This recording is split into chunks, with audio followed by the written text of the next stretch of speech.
Hey, everybody. Welcome to another Shut Up and Do It podcast, the place where you can come and hang out with us while we go through all things real estate with a focus on bringing you top quality topics and speakers, all who believe in a get it done manner. I'm your host, Nick Allerud, creator of the Complete Deal Flow System and a principal with AA Real Estate Group, along with my partner and co-host, the Deal Flow expert, sales trainer, the lead gen machine, the leader of the Solutions Group, the broker and the Esquire, Robbie Retzel. What's up, Rob? I'm doing well. I can't grasp that introduction. I don't know, man. It's a little bit. The best intro ever. I build you up, and then I see a scruffy guy, and I know. Yeah. I don't look like it, right? I totally agree. People expect a big suit, with the big tall shoes and everything. But maybe I'll start doing that. I'll start suiting up for these. I am super, super psyched for today's guest. I have known this man, Bill, for a very, very, very long time. He's actually from the South Pole. So anybody who's south of Route 9 in Massachusetts is from a whole different, equator climate system. You said the South Pole, by the way. What is it? You said the South Pole. That's sure. South Pole. Oh, I thought you meant the South Shore. Okay. Wait, I'm sorry. No, South Pole. South of Route 9, man. I don't know what else exists. Okay. We look at this guy. He's even wearing white, too. He's got to blend in with the snow. It's like polar bears. But I am super, super happy to have him on. He's been in real estate for a bunch of years, about, I think, 10 years or so. He's a family man, 37 years. And he's got a heck of a story to tell. So welcome to the show, Bill. We're happy to have you. Well, thank you very much, Nick. That was enjoyable. So thank you. No worries. Bill, if you don't mind, just get started telling us, I guess the first question is, what were you doing before real estate and what brought you to real estate? And you seem a little older than 15 years old. I'm just curious, were there any, aha moments for you or what happened there? Yeah, exactly. I'm 30 years old now. So what happened, I started this journey probably back in 79. I was doing some finished carpentry with my dad and my brother. And I really, really enjoyed that. I was 21 at the time. So, but we weren't getting paid every week. We were doing subdivisions down the Cape, and we would get paid every 2 weeks or every 3 weeks, or once in a while every week. But I was getting married, going to have a baby, and needed some weekly paychecks because that was the mindset. That's the way I was conditioned growing up. So that's what I looked for. So I left that and I went to work for a manufacturing company in Braintree. And then I worked there for a few years. They sold the division I was at to a place in Waltham, where I worked for 21 years before they started to go crazy. So I left there. I mean, I'd lay awake at night. This is kind of where it all began because I'd lay awake at night thinking, I have a family. I have a mortgage. How's this all going to get paid if I don't have a job? If this company goes under, what am I going to do? And then one night, I'll just go get another job because that's what we do. So I did that, and I worked for a place in Stoughton for 10 years. And about my 9th year in, I was they're a good company. They're still very vibrant. My boss was excellent, but I just didn't feel right. I wasn't happy. It wasn't my passion. I was still in manufacturing. And I've always enjoyed the carpentry aspect of rehabbing. I've always enjoyed the whole process of it. I didn't know anything about buying. I didn't know anything about selling. I certainly didn't know anything about wholesaling. And I certainly wasn't under the impression that strangers were just going to lend me money to buy houses. And right. I paid them handsomely for that. So none of that was really clicking with me. I didn't understand it or even hear about it then. And then my daughter got sick in 2010. And she was in Boston for a while. And thank the Lord, she's fine today, 100%. And I have kept going to my boss. I need time off. I need to go to the hospital today. I won't be in tomorrow. I got this and that. And he was always excellent. That was never an issue. But I always had to go and ask. And I decided that, it's time that I do what I want to do. It's time that I do something for myself, but something, on the other hand, where many people can benefit. Not just my family, but strangers, people I don't even know. The field of love and gratitude that goes out is crazy because the people that help us on this journey, like you, Nick, and Rob, it's and contractors, all of that. So it just got really big for me quickly.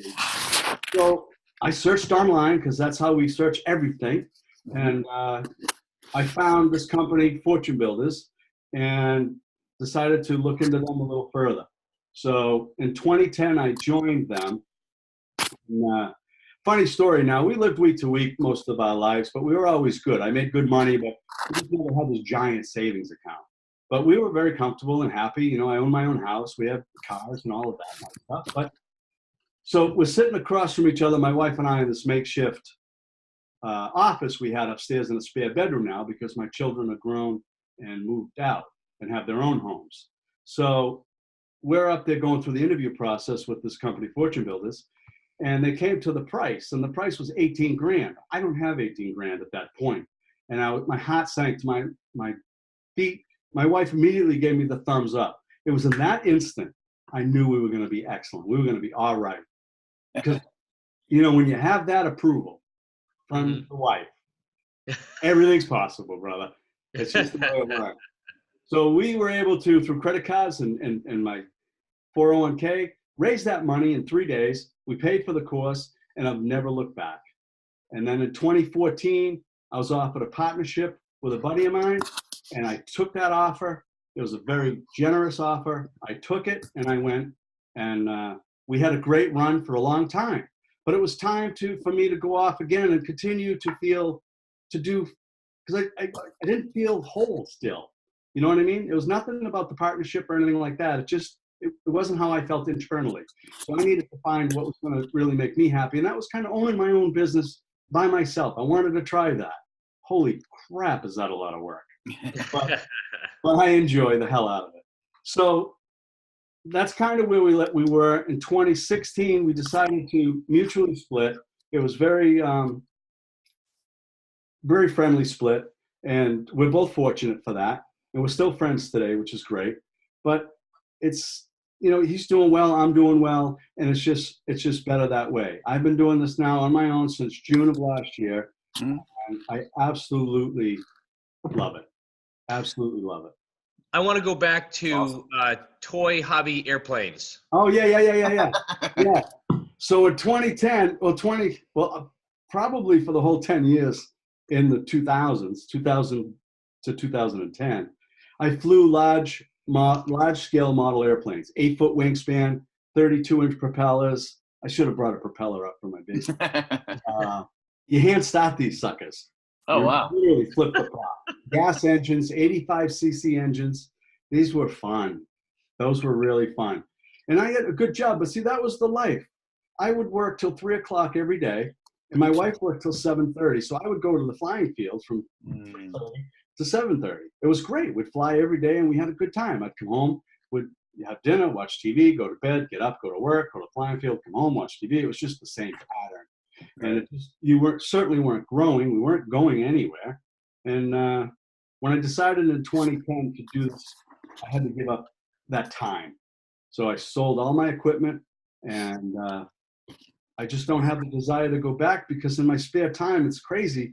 All I want to do is write systems or work, and I have to really force myself out of that to enjoy the moment that I'm in. And sometimes that's difficult, as you guys probably know. I think anybody that does this, if you don't have the drive for it, it's not going to work. And if you have the drive that's over the top, I don't think that's going to work either. So you got to find that balance, and I find that difficult sometimes. But it is what it is. My wife's super understanding. My family's super understanding. The support is crazy. I could get all emotional on that. But I have from my family. It's nuts. We haven't had anybody cry yet on the podcast. All right. There's always a first. Yeah, you know what? And I'm probably going to be, I could be that candidate. My kids give me cards with birthday, Father's Day, Christmas, just to see me cry and see which one of them set me off. They love it. That's a true story. That's awesome. Yeah. I mean, you said it's something very important. Obviously, the supportive spouse. You don't. A lot of times you don't have that, and it can be very challenging. Yeah. No question about that. Yeah, no doubt. And you have little kids. I mean, Nick, your children are so small, but it's difficult when they're small. it's difficult. My kids are grown and out of the house right now, so it's much easier for us. Mm-hmm. If they were small, then, you know, it would be difficult. More difficult. Would still find a way because, you know, the passion is there for sure. I wish I was really 30 or 20 when I discovered this passion, as opposed to 55 when I I quit my job at 55. So whatever 220 and 10 was, however old I was, can't do the math right now. Nice. No, that's all right. Yeah. My 3-year-old is actually in love with Robbie's 5-year-old anyway. So yeah, it's pretty funny. It worked out pretty well. That works great then. Yeah, absolutely. Bill, you mentioned, you know, obviously you took the leap of faith and bought into one of the biggest coaching programs in the country. Mm-hmm. And I'm curious, you know, do you think you could have still be where you are today with or without the programs that you purchased, be it that one or any other programs that you had purchased in the meantime too? Just curious your thoughts. Not at all. I think it would take many years to try to learn what we learned in that time frame. Now, I've been a member of Fortune Builders since 2010. That's 8 years. So I am still learning every day. Every day I learn something new. And if you think for a minute that you are going to learn this business and not continue to learn, you're in trouble. But I think highly recommend a course. I would not recommend doing this on your own. I think the time frame, we'll be dead before we get what we get out of a course. Absolutely. Yeah, it's right. It's interesting. People, they think that they know the business and then they kind of stop. They don't have mentors. They don't buy courses anymore. They kind of stop learning. Yeah. And you're absolutely right. I mean, we try to take at least one course a year and really just constantly be learning new things. It's so important. It's critical. I think it's anything in life. I mean, I have a life coach. Right. Helps me with my business, helps me with personal things, helps me all around. So it's not just business, it's the whole mindset shift. My mindset has shifted so much since 2010. It's nuts. My wife says to me sometimes, I don't know who the hell you are anymore, but I'm not sure how she means that. So I don't know. Well, I mean, people don't want to spend the money on the courses, but it's either you make the mistakes yourself because when you first start, you don't even know what you don't know. So you either pay for someone to walk you through it, or you pay by making mistakes on your deals. I mean, that's kind of the only way it works, really. I agree. I think you're going to pay for it. You're either going to pay with money or you're going to pay with time. That's how we fix problems. Mm-hmm. And, you know, I don't mind working on the projects, but that's not the best use of my time. You know, I just did the math on some of those projects that I've been working on, and I'm making $8.88 an hour while I'm doing that. And it's like, all right. Yeah, exactly. And it's right to the penny, actually, because I literally figured it out, what holding costs are and so forth. But also, I'm not finding homes. I'm not looking for any deals at that moment either. So it costs us way more than just $8.88 or the difference between what I think we should make. Yeah. I'm going to throw a caveat onto the coaching programs because I think there's so many that are tremendously valuable, and absolutely, you mentioned time and money. Like you said, you're going to learn one way, it's going to cost you time or it's going to cost you money. I'm sorry. Yeah. One or the other. I also, invested like you, not in that particular program, but, in a couple of other huge programs in the country. It's funny because in my experience with the big dollar coachings, I learned a bunch, but I actually feel like I got way more value out of the local people, like similar to, either yourself or people I would meet at the RIA groups, people that just were local in my market that were doing it. And, I invested in a lot of the local people. For me personally, I got so much out of the local programs that I was involved with. But I'm glad, Fortune Builders is known for their systems, right? Which we're obviously a huge fan of. So yeah, but you brought up a good point because it's the networking. I never would have thought that networking was like, first of all, my number one lead attractor. And I never would have thought, I would have never known you, Nick, if I wasn't into real estate. And Rob, I would have known neither one of you if I didn't get into real estate, right? I went down to the South Pole, right? You've never been to the North Pole up here by us, right? I've been to the North Pole. I went hunting in the North Pole a long time ago in Chelmsford. There we go. Yep. That's about yeah. So that was a long time ago. I don't do that no more. I sold my gun, bought a dog. And the dog's been gone 7 years, so it was a long time ago. All right. But yeah, networking is the key, and certainly local people, yourself, my ex-partner, Mike, everybody has been, and just numerous people, lenders and everybody else that you network with are definitely helping you in this education. Because the people that I joined up with, Fortune Builders, they're out in San Diego now. That's the distance. We have a great coach here, Alex Shuck. Yep. Alex is a great guy. I talk to him often. So, it's just. We did a podcast with him already. He was, I believe, podcast number 3. Yeah. So him and Kathy Nice. how to tackle real estate as a couple, which was interesting. Yeah, very good. That is interesting. I should listen to that. Yeah, because my wife helps me. She does all the admin. She has a job still, but she does she does all my admin stuff with QuickBooks and everything else. So Okay. in the beginning, I did all of that. So we're starting to let that out. We got some acquisitions people that we're bringing on, commission-based to help us Nice. find properties and kind of just grow this thing, not so fast, but slow in the pace that I want to grow it. So I can pull myself out at some point. Let's talk about that. Let's talk about how the transition from, you being kind of a solopreneur, if you will, and, learning to scale up, learning to set your business systems in place. How did you make that call? And then what are you doing now for the steps to kind of help scale it? Okay. Yeah. Well, my coach actually helped me with that call because it was hard for me to let go. I'll just do it. It'll only take me a minute to do this. It'll only take me a minute to do that. But what happened was those minutes add up to hours. The next thing you know, it's 8 o'clock at night and you're doing these tasks that somebody else could be doing while I'm doing something else. I don't want to pay somebody to mow my lawn if I'm going to sit in and watch a movie. That doesn't work for me. I got to be structured and doing something productive. Right. So to help scale it up, my wife obviously volunteered. Listen, why don't you show me how to do QuickBooks and we'll do that, which I learned on my own too. I mean, with my CPA's help, we picked it up and we just learned it. It's not really that difficult, really, QuickBooks once you get it, certainly the level that I'm at in it. And so my wife took over that. And then I just started writing down everything I did verbatim and just made checklists and just forwarded that off to her. And she's gone through it and she's much smarter than I am. So she picked it up and, made some changes on our systems. And now anybody can do it. I mean, we want to bring in, I'm rereading the E-Myth again for the 3rd time. And it's amazing. 3rd time I'm rereading it, things are clicking that I'm like, geez, I didn't hear that before. It's just amazing.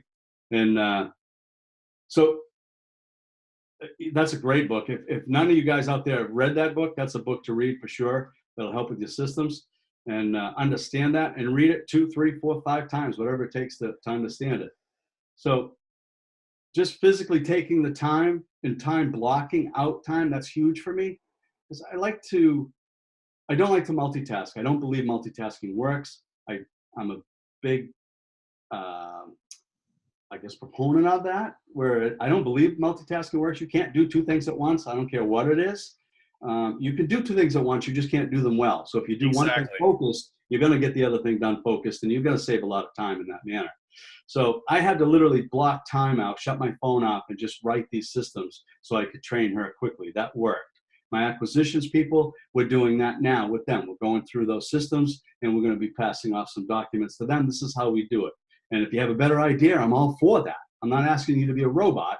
I'm asking you to start with what we have and let's see how we can tweak it to make it the best that we can. Because like the email says, I don't need to hire the top people to go find me acquisitions. We can train certain people, and we all know a lot of wholesalers out there that think they have all these deals, but they're not deals. Those are the people I'd like to train. I'd love to train them if they would only listen. I just want them to listen. Rob, is it possible that those people are willing to listen, those wholesalers? Most of them, unfortunately, are not willing to listen. They don't want to hear it when you tell them that it's not actually a deal. They think you're cheap or whatever. Yeah. Yep. And then to further that problem in the market we're in right now being so hot, right? Someone else does That's come. the problem. Yeah. They do. That's the issue. They sell the deal and then they think they did it right and they didn't. Yeah. It's crazy. Yeah. I put an offer in on real quick. I put an offer in a project on Monday. Nice little raised ranch in Attleboro. Mm-hmm. My offer was $23,000 over asking, and I lost. Mm-hmm. Somebody was Crazy. $30,000 over asking. That's about right. Bill, what are you doing playing on the MLS? Get out of there. Get out of there, sir. You're absolutely right. So I have a lot of agents that bring me stuff. It came to me. So Yeah. listen, they wanted 120 for it. The ARV was 315. It deserves a look. Yeah, definitely. You gotta go look. So I went out there and looked. And listen, the repairs were about 85. My number was going to be where it was. I wasn't going. No, it works. Hey, wherever the deals come from, right? You analyze them the same, and there's your offer. So that's right. That's right. You get deals that just need cosmetic work, and it's a tear down. I mean, what are you going to do? Mm-hmm. Yeah. You mentioned networking as your best source of leads. What kind of marketing are you doing now? Are you direct mail or anything like that? Or okay, yeah. Yeah. We're doing a lot of direct mail right now, and we're doing a lot of Craigslist ads. Okay. We're reaching out to different targets to direct mail. Right. So I don't find the pre-foreclosure market. There's still a lot of short sales out there, and I don't want to get involved in a short sale right now, but it's just money in the bank. So if I did, that'd be fine. But if you could get those people, if they weren't, a short sale becomes because they owe too much money and they've spent all their money or whatever, and the house isn't going to be viable for an investor. Yeah. Well, I think, as far as the marketing goes, we're doing Craigslist to answer your question. We're doing a lot of direct mail, which we do in-house right now to keep the funds down, to keep the money in. But we're going to outsource that rather quickly because, again, that takes up way too much time. Yeah, that's a good move. That was probably the first thing that I outsourced. Yeah, it's hard. We're having our website built. We're going to be going online soon and doing some pay-per-click to get started up in the SEO market. We want to get up there, but that's going to take some time. So let's generate some leads through pay-per-click. That's going to cost some money, obviously. And, just try to branch out with different avenues. So that's kind of where we're at. Yeah, be careful with pay-per-click. It can get expensive fast. That's the one thing I will say about that. You get what? Oh, it gets expensive fast. Yeah. Oh yeah. Rob can tell you our lead prices per lead have skyrocketed over the past year and a half or so online. It's been ridiculous. Yeah. Crazy. Is it working for you? It was. I don't know about really recently. It's kind of hot and cold. It's interesting how it changes. It'll go through, a month or two where I think we were at one point closing 40% of the leads or something like that. And then, 3 months you'll get nothing. It's kind of, Yeah. That's neat. And it gets expensive 3 months. Yeah. It does. Yeah, definitely. Paying that out, nothing's coming in. Or people are just clicking on it. Bill, what's been your biggest, whether it's a rehab project or even just a business system you're trying to overcome, what's been your biggest challenge, let's say, up to this point in the real estate world? Biggest challenge has probably been trying to budget my time. Because I'm always on. Dive in, baby. Here we go. Yeah. What was your challenge, and then how did you try to correct it? Oh, correct it? Or continue to try to correct it. Like we're working on that. Right. The biggest challenge is I love it. I love it. It doesn't get old. I could be sitting at 8 o'clock at night and working on my systems, looking at leads, whatever, watching podcasts. I could do whatever. But as long as it's something in the business. That's why when we talked about the airplanes, I have no desire to do that anymore because I like working. I never found work as work, no matter what I did, other than having to punch in and punch out. But in between that, I've always enjoyed that. So my biggest challenge is trying to find that time. On Sundays, I pretty much leave my phone home if we go out. Certainly if I'm with family, I try to leave the phone off or home. I have 7 grandchildren, 1 on the way. Wow. So we're pretty active with them. They have basketball, baseball, soccer, play, so whatever. So we go to as much of that as we can, which is a lot. And I leave my phone at home. A few years back, my son called me out on the soccer field, watching my grandson play soccer. Why are you always on your phone? Yeah. That hurt. I did it. I did it. Yeah, so that's the biggest challenge, but it's easy to overcome. It's easy to overcome on Sundays because I've changed my mind to know that. But during the night, during the week, I mean, even my wife, God love her, she's even said to me, I feel like I'm always interrupting you. You are. Get away. Shut That's the door. what I said. That didn't work. You didn't find it quite as funny as we do. So, we've been more conscious in that effort too. Yeah. Which has It's been, funny because to relate with that, with the two small kids now, I find myself always wanting to hang out with them, but I do miss, I think my most productive 4 hours a day formally was like between like let's say 4:30 and 8:30 p.m. Like I would just, have the door. I was either at the office or, at an isolated room. Like you said, I could turn on a podcast at full volume. I could work on systems. I could, bang through 3 projects that I've been waiting to bang through. And I do miss those productive hours because those were, I think, my most productive hours, even up to like 11 p.m. I don't know. I haven't been able to do that for a while with children yelling and that sort of thing. of course. So, So you don't want to wake them. Certainly don't want to wake a sleeping child. That's true. Yeah. How about on the rehab front, Bill? What's been the most challenging rehab that you've ever done? Probably doing it now. All right. Yeah. This is it's challenging only for the fact that there's some things I missed in my walkthrough. Things I thought I was going to be able to handle. Not handle, I can handle it all, but there's some things I thought that were going to be less of a challenge than they weren't. We had a huge concrete porch that had wings on it. We're just going to take the wings off. Well, the whole porch crumbled, and between that and the pipe going out back to the septic system, which passed Title V, thank God, was under a patio. The patio had to come out. I took out 18 tons of concrete out of this property.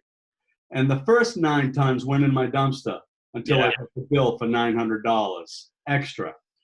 So then I found a concrete recycling place where they allowed me to bring it for free. There you go. Yeah. So in hindsight, I will never do that again. This is what I mean. We're always learning, right? $900. You're either spending time or money, man. So, yeah, this one's been a little bit of a challenge as far as the budget goes. But we're still good. The market's climbing. Houses around it are selling and climbing. They're getting more than asking for them. So that's a good thing. But I don't buy them that way because that's a dangerous game. Yep. So I'm going to have my ARV a little higher than what I expected. The house is going to be much nicer now. We're going to have all new front porch. And the patio's gone. But that'll just be all seated and loom. So that's been the biggest challenge. Yeah. Interesting. Yeah. So do you focus on specific price points, or are you more kind of wherever the deals arise, basically? No, that's a good question. I absolutely focus on price points. I mostly focus price points, sort of. First-time home buyer market is where I want to be. Yep. Okay. I don't want to be in the big homes. I don't want to be in the $1 million homes. I don't want to be up there. I'm not afraid, cautious. The market's going to shift soon, sooner or later. Whether it's now, next year, or the year after, I think within the next 3 to 4 years, we're going to see a shift. So, 2 to 4, probably. First-time home buyers, they're always there. Yep. People are always getting a mortgage. So if I stay in that market, if everybody else starts buying them at stupid prices, I can stay in that market on the acquisition side of it. That's it. Then that would work for me. That's where I like to be, is a first-time home market. That's our mantra, baby, right? The singles. Doubles and triples are good, but they're they come with a cost of risk or exposure. So we love those singles, man. Yeah. We just did one that was out of our technically out of our model, right? It was a 2-bedroom, like what was it, 900 square feet or something like that in Methuen. And it was like, with the finished basement, it got up to almost 1,200, but yeah, it was small.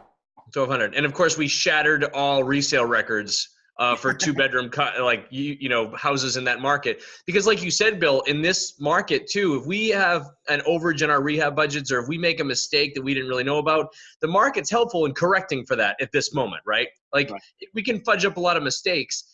And I think the danger in that comes with those brand new investors that just now took a course, that just are now going and competing with you on your MLS deals and are overpaying for these properties. They're going to still make a profit because the market's correcting and adjusting for that. And they're going to think that they're brilliant until that one day they're not, right? Wow. Right. It's hard to mess up when the market's going up 10% a month, Right. Yeah, exactly. But still, I mean, $15,000 profit in the end doesn't work for me. Right. I'm grateful that I made that money, but that's not how you go into it, because you could eat that up, as we've all done probably, in a heartbeat. I looked at a house yesterday in Plymouth, put an offer in on it this morning, cautiously, but 540 square foot ranch. Crazy little small ranch, 2-bedroom, full gut. My offer was super, super low. Comped out at 220, crazy. And my offer was below 70, so that's where we're going to be. Mm-hmm. It is Nice. what it is. Yeah. Nice. If they take it, they take it. If they don't, it's 540. I'm going to have a little trouble selling it on the back end. Maybe not. It could be worth 600,000 when I'm done. I don't know. Keep going.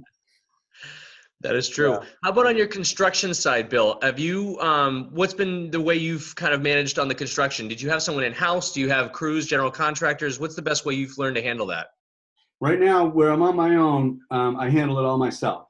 I hire out my plumbers, my electricians. I hire everybody.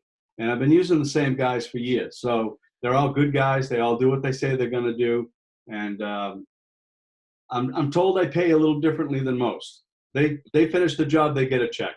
They don't need to wait. My wife cuts them a check. We mail it out, or they come to the house and get it, whatever they want to do. I like it off my plate. I don't like bills. I never did.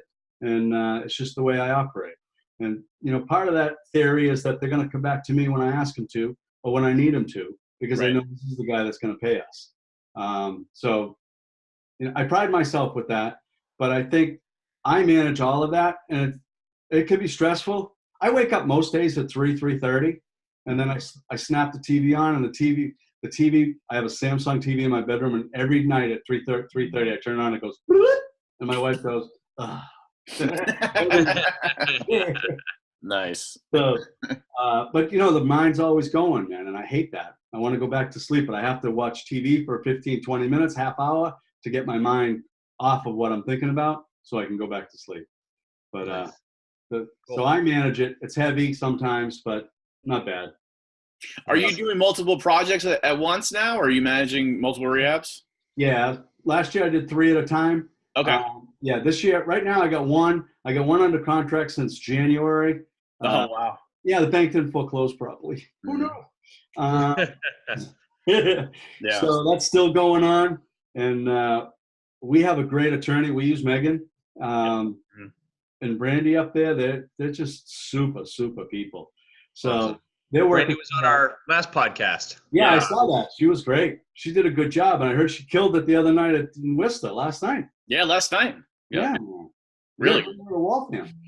Yep. For those of you listening, we do also have a Black Diamond networking group that meets every other month. Well, every month. Waltham and Worcester are alternating sides. Both of those are above Route 9, so I appreciate that Bill knows about them.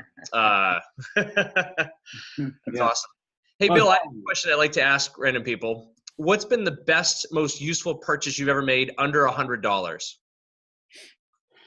Oh, the best, most useful. My marriage license. Whoa, there we go. I like it. Very nice. All right. Good answer. Were you talking real estate? No, it's anything, whatever. Yeah. Yeah, probably one of the best things I ever did. That's the best. That's great. Cool, Bill. How can people reach you? They can reach me directly on my cell at 774-263-9265. They can find me online at bill@homeventuresma.com. That's my email. Or online is homeventuresma.com. That's awesome. Yep. Anything you're excited about you want to kind of pitch or let people know about right now? Yeah, I'm excited for the upcoming year. I mean, we got several deals coming up in the works and looking to manage 4 or 5 at a time. But I'm also more excited about the Facebook going on, what's happening with Facebook and their algorithms. I'm learning a lot from Patrick Quealy, and he's great with social media, so he's teaching us a lot. But yeah, looking to get that all out and trying to outsource more of our life here at Home Ventures so we can enjoy more of my family. That's awesome. Shout out to Patrick Quayle too. We have him as one of our reach outs to be on this podcast. He's awesome at his social media stuff and teaching other investors and agents down there. He's awesome. Yeah, he's great. I love Patrick. He does these classes every Tuesday, doing 4 classes right now, and he's fabulous. Knowledge. That's awesome. Incredible. Cool, Bill. How about one bit of advice for any investors that are starting out right now? What would you, if you could put something on a billboard for them, what would you put on a billboard? Yeah. don't give up and stop with your excuses. I just spoke with a wholesaler earlier today, and they have all these excuses why things didn't get done. And I'm kind of a straight shooter, so I just said, listen, that's got to be the end of that. You got to stop, or you're going to find yourself in the same place in 3 weeks and in 3 years. It's just the way it is. Perseverance, stay strong, just keep going. Don't ever quit. Just shut up and do it, man. Oh, I like it. Love it. That's awesome. That was awesome, Bill. Bill, thanks so much for your time today, man. We really, really appreciate you being on with us. Thank you very much. I appreciate the offer, guys, and it's really fun to do this. I was nervous as hell, but it went smooth and very relaxed. You guys are awesome. You rock. I look forward to more. Absolutely. Thanks so much, man. You're always invited north of Route 9 to the North Pole, all the time. Whenever you want to come up. It's a little cold out there right now. It's about 95, hazy, hot, and humid here, so I don't know what it's like there. Right. That's nice. All right, guys, we'll see you all on the next episode, and we'll see you then in this awkward closeout.